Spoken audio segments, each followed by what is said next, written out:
There was a time in my early monastic life when I felt utterly unmotivated. I had left behind the noise of the world to seek silence, yet even in the stillness, I struggled to rise in the morning, to chant, to serve, to meditate.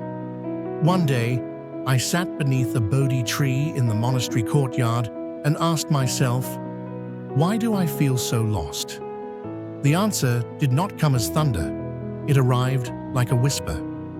You are trying to run on discipline, but forgetting your devotion. Many people ask me, how do I stay motivated? They speak as though motivation is something outside of themselves. Like a fire, they must constantly light with effort, caffeine, or ambition. But in truth, motivation is not a force you create. It is something you uncover. Let me explain. Motivation that comes from the ego, chasing success, praise, or validation, burns quickly. It is like dry wood in a fire, bright for a moment, but gone too soon. But motivation that comes from purpose, from a deep connection to your why, that is like a tree rooted deep in the earth. It may not always be blazing, but it stands through the seasons. When I felt unmotivated, I began asking better questions. Not, how do I push myself, but what am I serving, and what matters most right now? These questions redirected my energy, not toward performance, but toward presence. You see, we often confuse motivation with momentum. We think we need to always be doing more. But a bird does not flap its wings every second. It soars on the wind because it trusts the rhythm of the air. In the same way, you must learn to trust the rhythm of your life. Some days will feel heavy, others will feel light. The trick is not to fight this, but to remain faithful to your path, even when the feelings fade.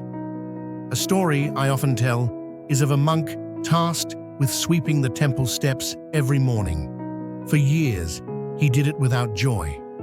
One day, another monk asked him, "Why do you frown when you sweep?" He replied, "Because they'll just be dirty again tomorrow."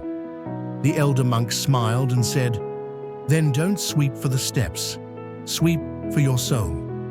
That's when I understood.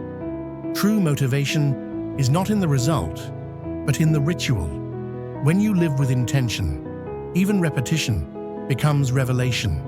So, if you are struggling to stay motivated, I invite you to pause, not to push harder, but to go deeper. Reflect on your why. Align with your values, not just your goals. Let stillness be your guide. Motivation isn't something you chase, it's something you listen to. A quiet voice within that speaks when you are brave enough to be silent. And finally, remember this: a drop of water wears away stone, not by power, but by persistence. Your small efforts, when done with heart, will shape your destiny more than any burst of forced inspiration. May your days be filled with peace, your actions with purpose, and your heart with clarity. Until next time, walk gently. Hukal.